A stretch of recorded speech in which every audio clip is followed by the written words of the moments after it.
Good afternoon, everyone, and welcome to the Illinois Farmers Market Association Winter Webinar Series, an inside look at successful chef demos at the market, hosted by University of Illinois Extension and the Illinois Farmers Market Association. My name is Lori George. I'm an educator at University of Illinois Extension, and I will be your host for today. We appreciate you joining us, and we'll do our best to begin and end within the space of your lunch hour. Questions can be added to the chat box and will be answered at the end of the presentation. So today, what I'd like to do is to introduce our speakers for today. Deborah, if you would change to, thank you. Janie Maxwell is the Executive Director of the Illinois Farmers Market Association. Jane is very passionate about local food and farmers markets. She is a registered dietitian and works to promote the health and economic impact of local foods and farmers markets. Our second speaker for today is Deborah Cavanaugh-Grant. Deborah is an Illinois Farmers Market Association board member and a certified market manager. She is retired from the University of Illinois. She retired in 2015 with more than 30 years of experience working in sustainable local food systems. She was the market manager for the Old Capitol Farmers Market in Springfield from January 2018 to April 2019. So welcome. I think, Jane, how are you? Deborah?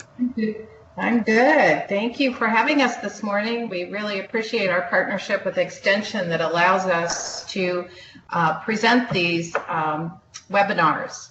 So just a little bit about the Illinois Farmers Market Association. We are a statewide organization. We work to support local foods and farm systems, giving Illinois farmers markets and producers access to resources, education, and connections that will help to grow healthier and more economically vibrant communities. Next slide. You'll see on this slide that it says that we have 337 farmers markets across the state. Those are how many farmers markets are actually registered with the Illinois Farmers Market Association through our partnership with Market Maker and the Connect Fresh Collaborative. So as we start to think about this 2020 market season, if you are not a part of the Connect Fresh Illinois, Connect Fresh Collaborative, I really encourage you to go to our website and to create a profile for your market, get your vendors to create a profile so that we have the most up-to-date information available to potential consumers or customers. If you already have a profile, that's wonderful, and we really appreciate that, but we also encourage you to update it or, for example, to make it as complete as possible. Put as much information in there as you can. Link it to your Facebook page, link it to the vendors at your market so that we have a really robust way to present farmers markets across the state. Next. We are very excited to partner with the Illinois Farm Bureau this year to present our ILFMA annual conference as a part of the Live Local Conference. This year it's being held in Peoria from March 10 to 12. And I'd like to encourage all of you to attend the conference. We are very excited about it. On Tuesday, March 10th, we are offering what I would call a farmers market intensive. There will be 3 tracks, one for beginning farmers, one farmers market managers, one for farmers market managers that have maybe been at this for a little while, and then for a track on accepting link at the farmers market and growing that opportunity. But on the 11th and 12th, there are additional sessions and tracks that are being offered that are of high value to both farmers market managers and farmers market vendors. Farmers Market Association members get a significant discount, and so I really encourage you to join us in Peoria for our annual conference. Next. Well, today we're talking about chef demos, and chef demos are just a really exciting thing. And I think that when chef demos are offered at a farmer's market, it's an advantage to everybody. We find that the partners that work with us on farmers market chef demos benefit. We find the customers benefit, we find the farmers market benefits, and then, as I like to say, we see the health of the community benefit if people are actually using and consuming more local food. So what's in it for your partner? Why should you ask somebody to help you put on chef demos at your market? Well, it really does introduce businesses to the customers at the farmers market. And so if you have whatever foot traffic you have, you're going to find that people may not be familiar with this business, and it may be an opportunity for a customer not only to taste food and find that they like it, but also to foster a relationship. You actually get to see the chef, you get to see some of the people from the business. And we find that that is going to really help promote business to those local businesses that are encouraging or that are coming to your market. The other thing it can be used for from a partner standpoint is to not only promote their business, but maybe to promote something new. Maybe they're offering new menu items. Maybe they change with the seasons, and it gives everybody kind of an update or a refresher on what's going on. Maybe they're hosting some big event, and this is a way to spotlight this particular business at your market. Next. Demos are interesting, and unfortunately there's not a lot of research on the effect of chef demos at farmers markets, and so we kind of have to look at the retail sector to see what the impact of demonstrating food items in, let's say, the retail markets has done.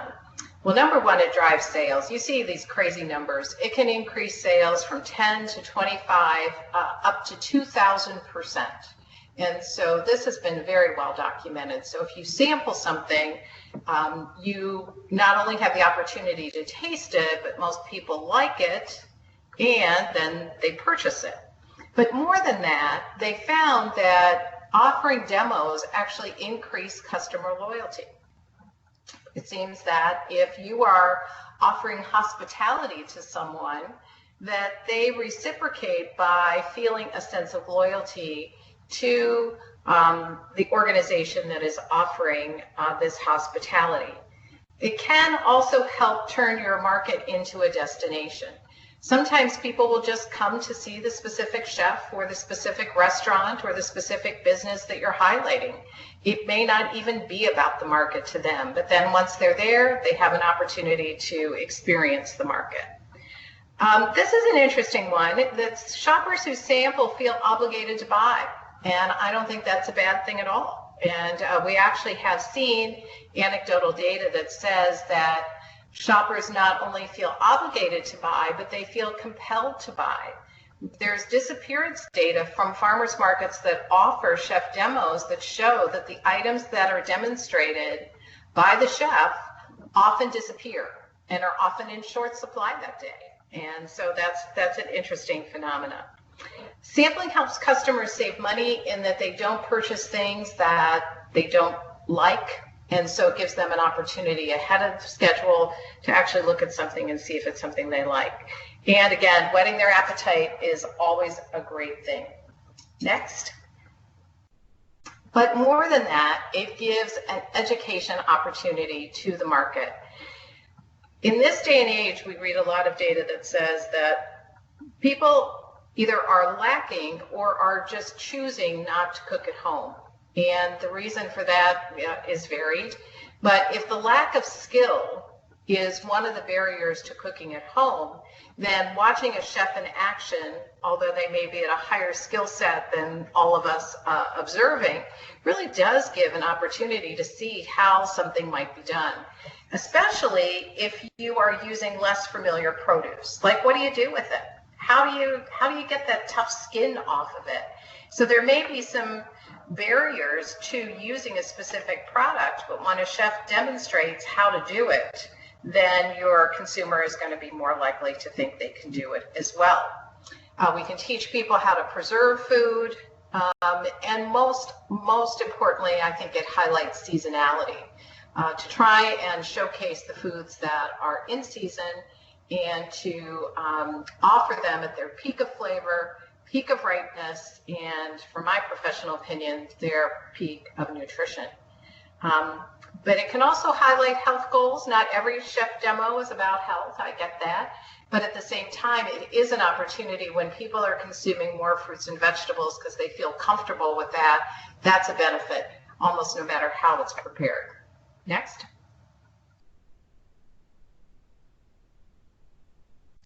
All right. So it's pretty easy.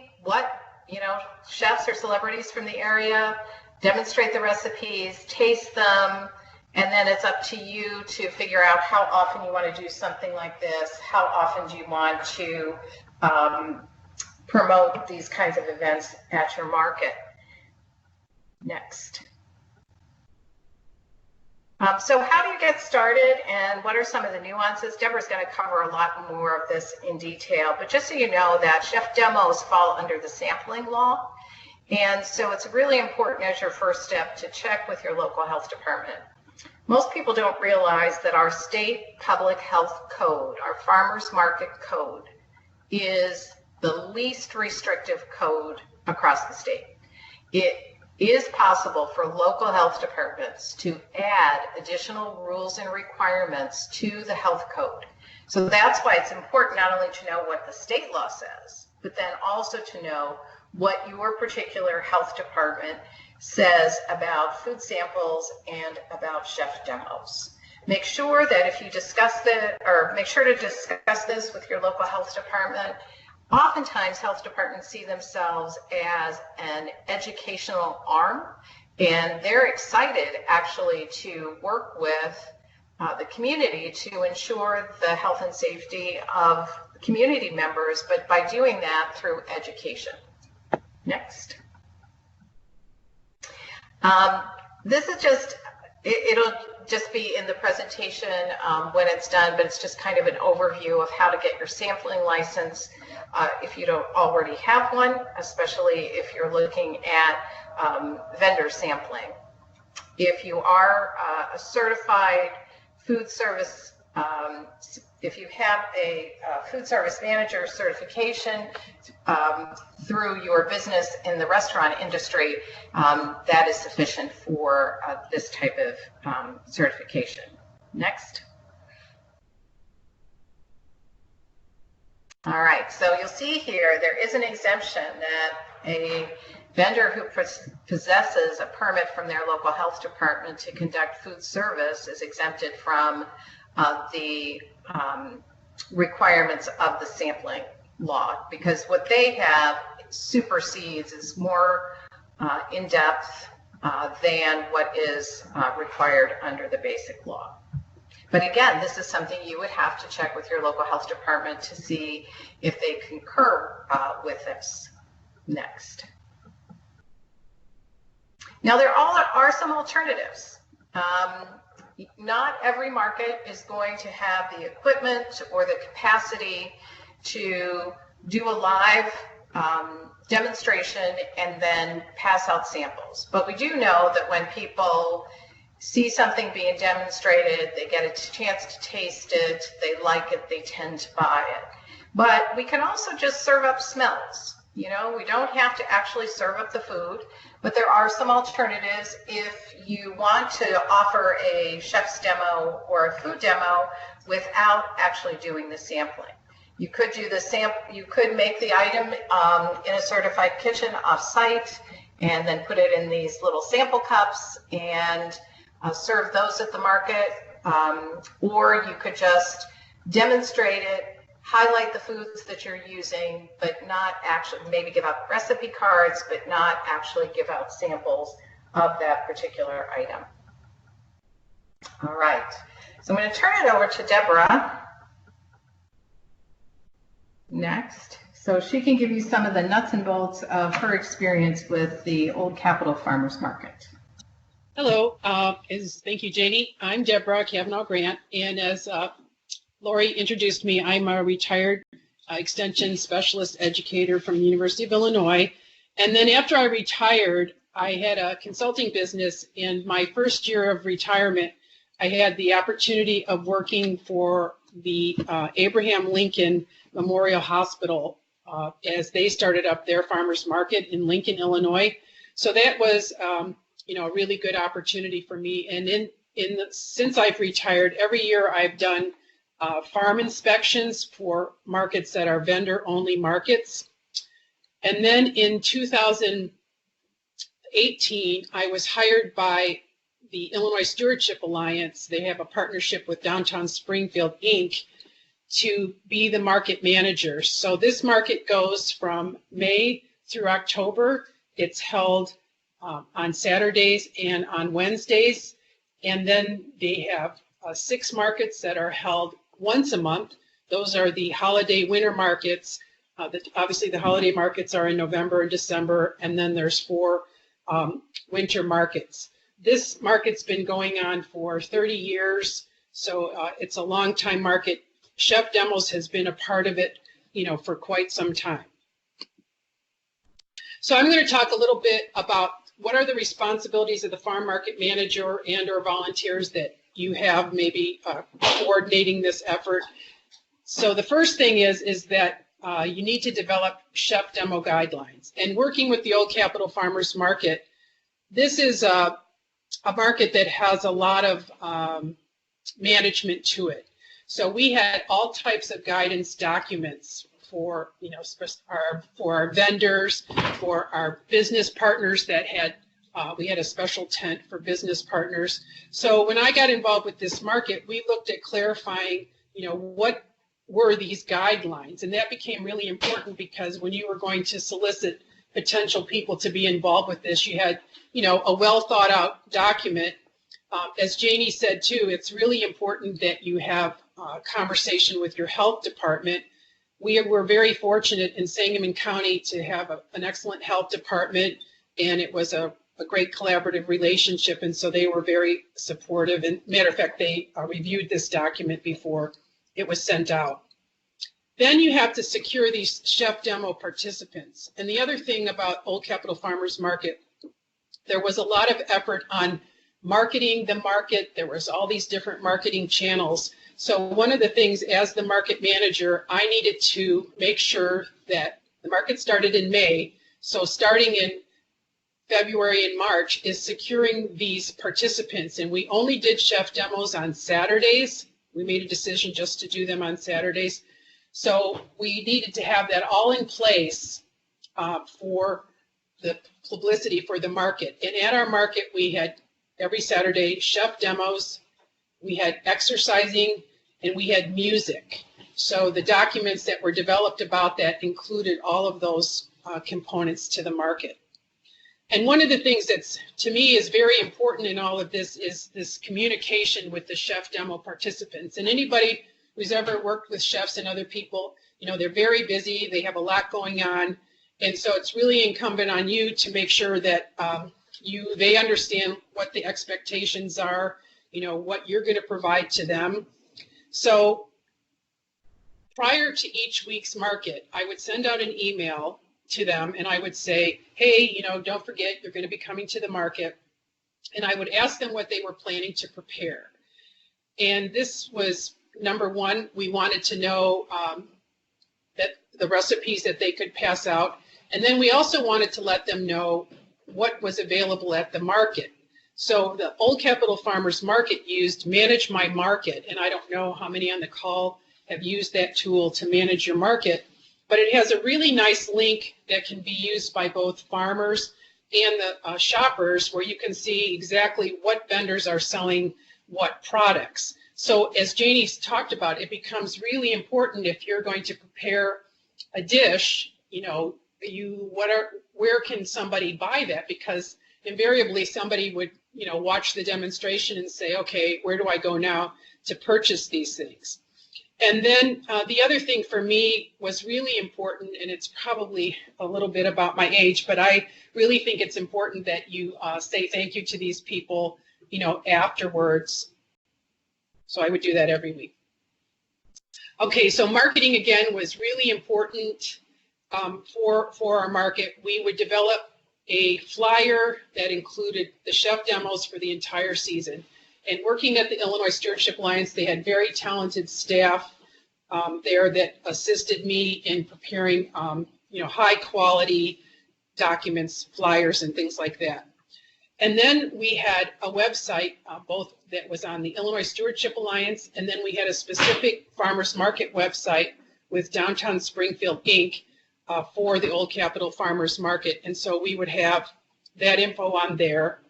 And then we made an effort. We would get photographs from the chefs, and we would develop a Facebook posting that, okay, here's this chef demo this week. This is what they're going to be preparing, so that we could get people's interest. And then we had a farmers market tent, as most markets do, or someplace where people can go. And the chef demo was adjacent to that tent. And we would have a sandwich board sign right there that was there, and to reminding people, okay, the chef demo is going to start at 9:30, and this is who the chef is today. So again, if you really want to make this work, it helps to let people know, when that you're going to do this every week, and how they can get information about it. So again, you have to decide, and as Janie said, people who are involved with farmers markets, we have markets in our state where people come to a spot and people set up tables and they sell things and they leave.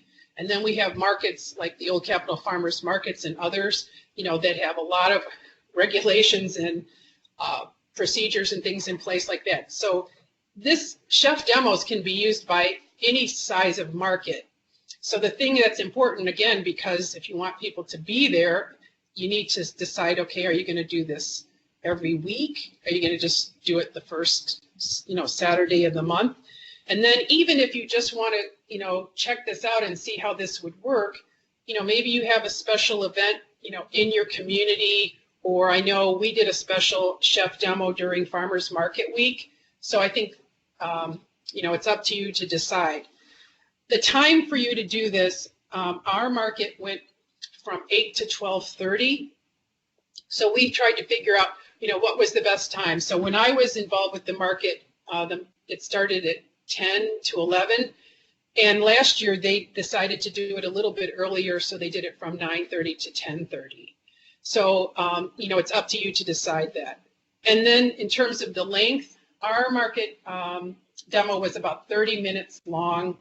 And then there was an opportunity, chefs would stand there and chat with people and things like that. But we pretty much said that the demo would last for an hour. And as I mentioned, the chef demo, a special tent, you'll see some photographs of it, was purchased. And it was adjacent to the market tent. It was right on the corner where the market intersected. And so it was a very high trafficked area. So that's important too, that you make sure you have a place where people can have easy access. Well, how do you, securing these people, how do you do it? And where are you looking for these people? So obviously, local chefs. So you get the word out. We did posting on our social media and other things. And then obviously, we knew, people knew these chefs and made contacts to them directly. We're very fortunate in Springfield to have a culinary school at Lincoln Land Community College. It's a really excellent program. They do a lot of support for our community in many ways. So the director, I reached out to her, and then several staff would come, and they made a commitment to come, someone from Lincoln Land, at least once a month. And that was also an opportunity for students to participate, so they really appreciated that. We have several food prep businesses in the area, and that was, as Janie mentioned, it's an opportunity for them to share information about what they're doing.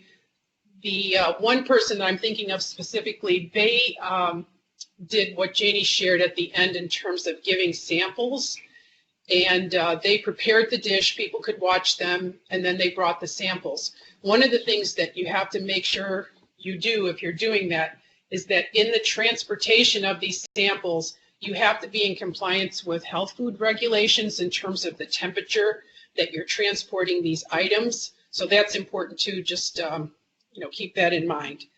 Hospital food service staff was an important part of our market too. People would come from that.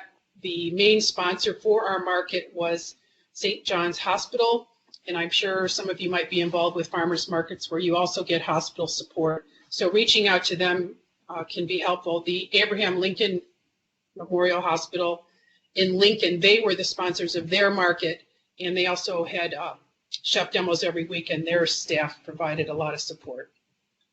And as Janie can tell you, this is her profession. She's a registered dietitian and a professor for students. So you can have someone like Janie as an RD to come in and do these demos. And then the interns too. We've had several dietetic interns come in and do these demonstrations. So we can talk about further if people have other ideas or people who've come to your market. But this is sort of a list of who participated at the Old Capitol Farmers Market. One of the things that's important in this chef demo guidelines, we were pretty clear about what we would provide to the chefs because they have to bring a lot of things to the market in terms of their cooking utensils and all that kind of stuff. So every week, adjacent to the farm market stand, we would set up 2 long tables. One was where they would cook the food, and then we have a prep table to the side. And then you can see this photograph there under the health regulations, and I have another slide that'll show you about sampling at the farmer's market, what's required. So we had a tent, we had tables set up, a local church provided us with a lot of chairs, so we'd set up 16 to 20 chairs. Again, I mentioned the signage before. We were fortunate in Springfield to have electricity working with the city, and we had several areas throughout the market where they could access electricity. We provided a garbage can, and then what you can see in this photograph is this hand washing station and supplies. So in the photo you can see, and this is required by law, you need to have some soap, and then you see the container there, and it has a spigot, and one of the things that is required under the guidelines is that you have some type of bin or container that can provide you with a way to wash your hands where you don't have to touch it. So with this, you could turn on the water, have the water come out, rinse your hands, and then you could use a paper towel to shut the spigot off. And then you have paper towel, and then you have this basin here to catch the wastewater. We also would provide hand sanitizer at our booth. And here's the document I was referring to. It's called the Food Product Sampler Handling Guide.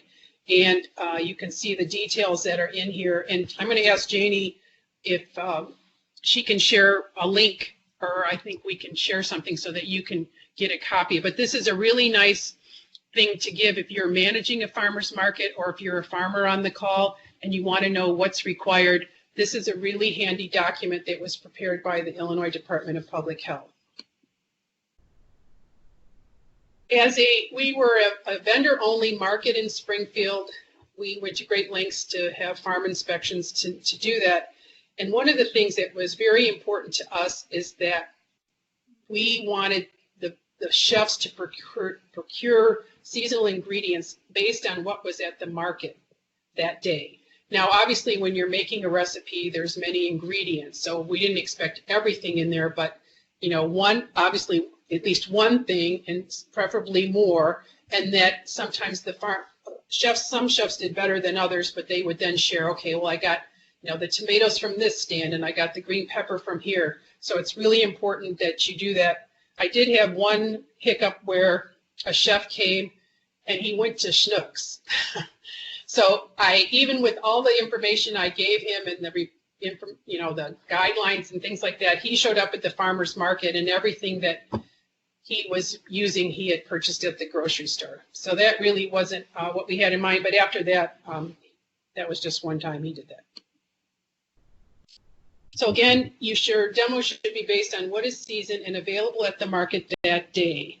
And we just really, you got to make sure that you do that. Otherwise, I think it sort of defeats the purpose. And that, as Janie mentioned too, it's an opportunity for the vendors to have increased sales. And we didn't have any specific data, but again, just anecdotal things that people would share, the vendors, they would sell out on some of these items, and people would come up to them and say, yeah, I have this recipe.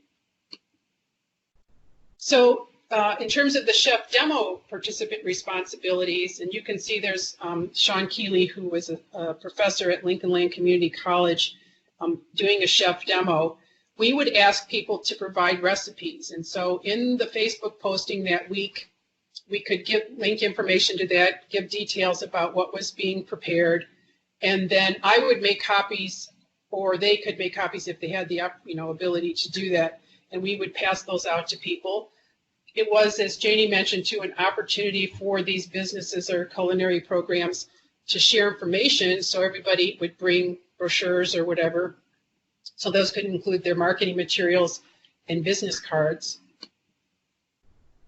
And I love this photograph. We had a special event for Farmers Market Week, and we, obviously living in Springfield, we have people who do Abraham Lincoln, and this guy is like the famous person around in Springfield. And he was walking by, and then one of the things I did when I was involved with the market is to get these market bags. So you can see in his hand, he has our new market bag, and it's Abraham Lincoln riding a bike.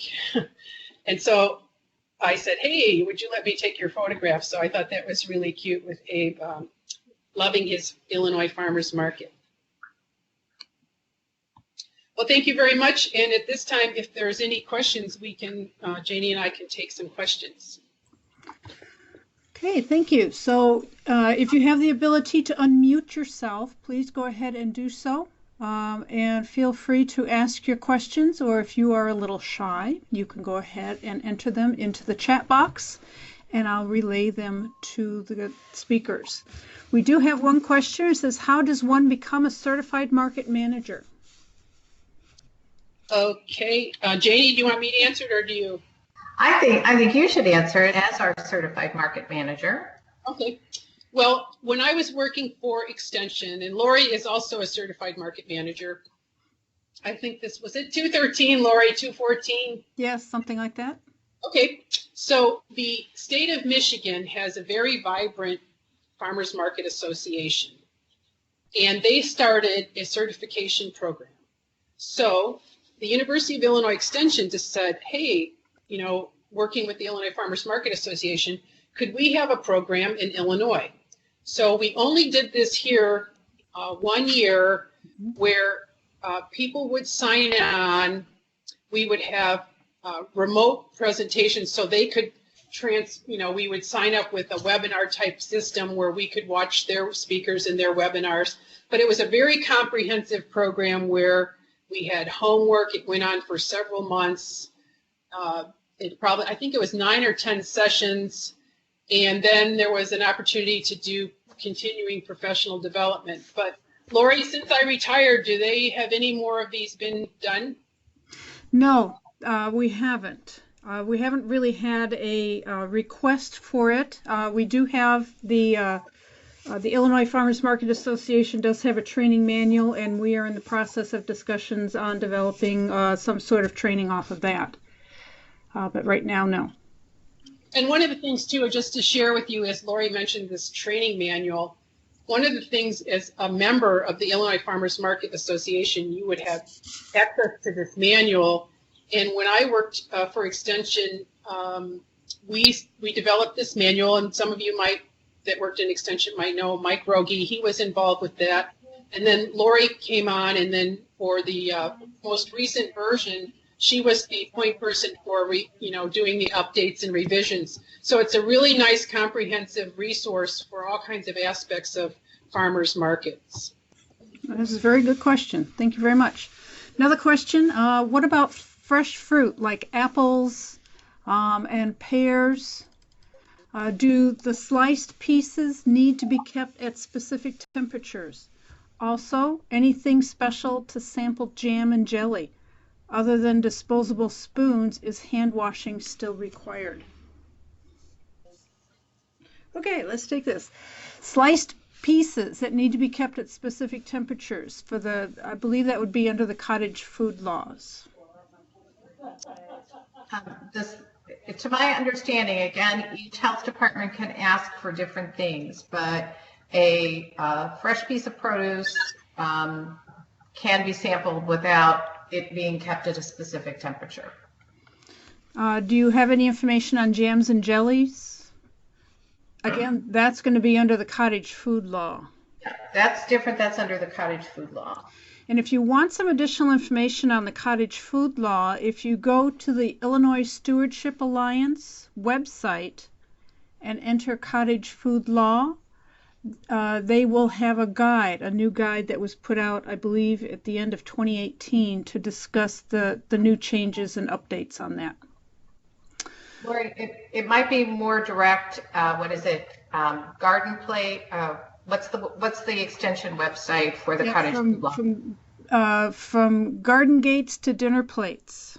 .org, I believe. Right. Mm-hmm. That would be an excellent resource, and if you'd like to follow up with me, I'll look it up for you and answer specifically, but I don't want to give you the wrong answer.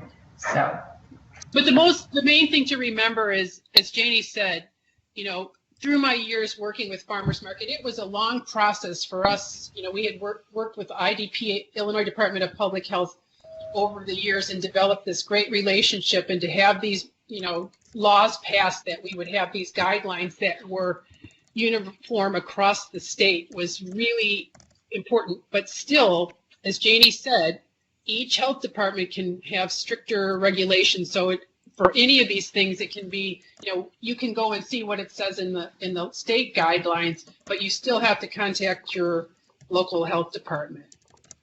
Right. I was going to say that comes back to the question about the sampling permits. If the market wanted to host the demo, we have had a couple examples of markets being the host of the demo, and that has met with some pushback at the health department level. But if it's different if it is done by the restaurant or the food service industry where people are permitted. But again, that would be something you would have to check, because there should be an exemption in place for those people to demo at your market without additional requirements. But again, that's a local health department call. Right, and then related to that is that in Springfield, we were not allowed to have the licensing. And what happened is that, as Janie mentioned before, you have a chef, obviously, or a culinary instructor. They all have all this proper certification, to do these chef demos, but they still need to have their permit. So, it becomes this interesting thing like their food permit. And then when we, for people to sell certain items at our market, people had to pay a permit. So that became the big sticky wicket because they're very expensive, right? So they have things that you can do it for 1 day permit or for, the season. So again, it just is something that you have to contact your local health department. And then to go back to, Sarah asked what is the preferred time frame? So we blocked out an hour in that space, and then some chefs wanted to stay and chat, and it became a place where people would have conversation. But for most people, it was an hour. They would come and set up, start preparing, getting things ready. The demonstration would last maybe 15 minutes, and then people would stay around and chat. So, you could do it in a half an hour, but we just kept sort of an hour time slot in terms of traffic and things like that there at our market.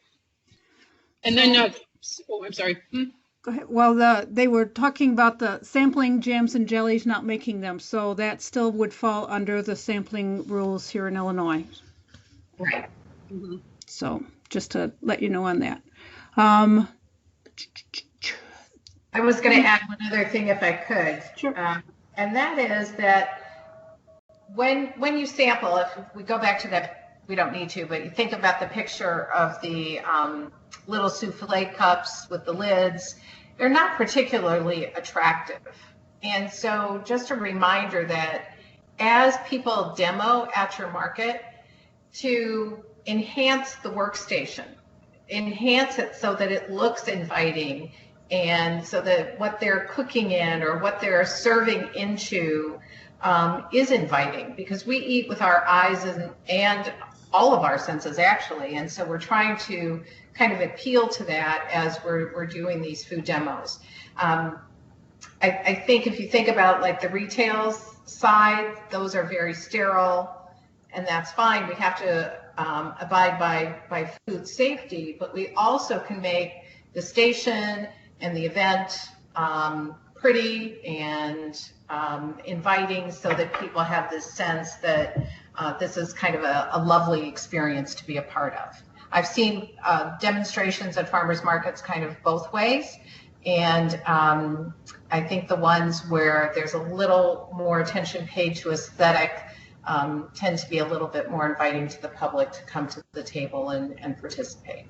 Yeah, and I just changed the slide, Janie, here, and you can see these little containers. So another thing, and I was reticent to share this, is we would encourage chefs to bring recyclable, compostable kind of containers. So just sort of some awareness about that.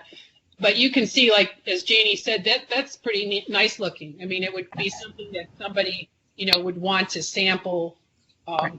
It's attractive, and we would have tablecloths and all kinds of stuff to make it more, people felt like they were at a little bistro or something. Right. Okay, so we do have another question. It says, I believe it is a farmer's market, require vendors to have their sampling permits, but do we as a market need to have one as well to host chef demos? Currently, an outside organization hosts their chef demos, but does the market need a sampling permit, or are they able to do it under the market's permit since it's happening at their market? I think that is the nuanced question about what the health department would require. Because is there a permitting cost? Is there an event cost? And like I said, we've had some examples across the state where the market held a sampling license certificate and was not able to represent a variety of products at the market. So it really will depend on how the local health department interprets that. And a lot of it came down to, in Sangamon County, and I can only speak from Sangamon, it's because if me personally as the manager, I went and got all my certification for sampling. Just number one, because I wanted to know what was required, and I went to the online class and did all of that. They didn't see that by the fact that I was the manager standing there. I wasn't doing the sampling, right? That the chef was, or the other person and the volunteer with them. So they had a requirement that those people had to have that certification, not the market. Right. Yeah. At least that was in Sangamon County's perspective. Question. This is Carmen Holmes in Illinois. I'm concerned about the market managing certification. If it's obtained outside of the state of Illinois, if one were to go or participate in a program, is it going to be acceptable for the state of Illinois? I think there are two parts to that. One is that the certification is really to the benefit of the market manager because of enhancing your knowledge about what goes on. But you're right, if you take that class in Michigan or New York, who currently offer it, you would be talking about the laws and the regulations that pertain to those markets and not necessarily Illinois. Not that we wouldn't accept that management certificate, but that the laws and the nuances of how they're administered might differ from state to state. If you are interested in taking the certification course, just send me an email, and maybe Lori I can type that in. Send me an email and we'll put into queue the number of people that might be interested in becoming certified market managers, because that's something we offered in the past in partnership with Michigan, and something we'd be happy to explore again if we're not able to do our own Illinois certification program, because we always encourage our market managers to kind of take that next level of education that makes them feel more confident and gives them the tools that they need to manage their markets well. So, just let me know, and we'd be happy to try and work with you on that. Okay, thank you. I want to go back to one question that was asked earlier about hand washing stations. Other than disposable spoons, is hand washing still required? The majority of farmers markets, most times you'd have to check with the Department of Public Health to see what their local rules and regulations are. There are many farmers markets that don't have hand washing stations, and they use the hand sanitizers. When I do food safety trainings here in Illinois, I make sure to tell the growers that hand washing stations and hand washing with soap and water is more advantageous than the hand sanitizers. If you have dirty hands and you put hand sanitizer on your hands, you're just sanitizing the dirt. You're not getting them clean. So hand washing stations are probably something that's going to be, it's not necessary, but it would be advantageous for the market to have. One of the programs that will be offered in March at the Live Local Conference in Peoria, they'll be talking about food safety and food safety issues at farmers markets. So if you can, join us over there and we'll talk more about that. And so in Sangamon County, if you were going to do any food sampling, you had to have a hand washing station. So again, that becomes a thing where a different county, and that's why I think a lot of work was done to develop, this system of, because this is relatively inexpensive. What I'm showing now in this picture with that container, you have some paper towel and a bucket. So it's not hard to do, but if you're going to do any kind of sampling, and then obviously, our food, we had food trucks, we had people that made smoothies and stuff. They definitely, they had to have the food handler's permit. So that's the thing, that was required. At least in Sangamon. We did have one comment that says that the certificate option may be good to share in the ILFMA Facebook page to see who else is interested. So if you are interested in a program in Illinois for that, contact Janie Maxwell. Her email is up there in the notes. Or contact the Illinois Farmers Market Association, and they will work with you on developing something. I don't see. Go ahead. This is Deborah. If anyone is interested, I would be glad to share with you personally the chef demo guideline sheet. It's just a 2-page handout that I developed, and that I'd be glad to share with anybody who wants it. They could use it if they wanted to. Okay. Do you want to go ahead and put your email address on the chat box? That would be great.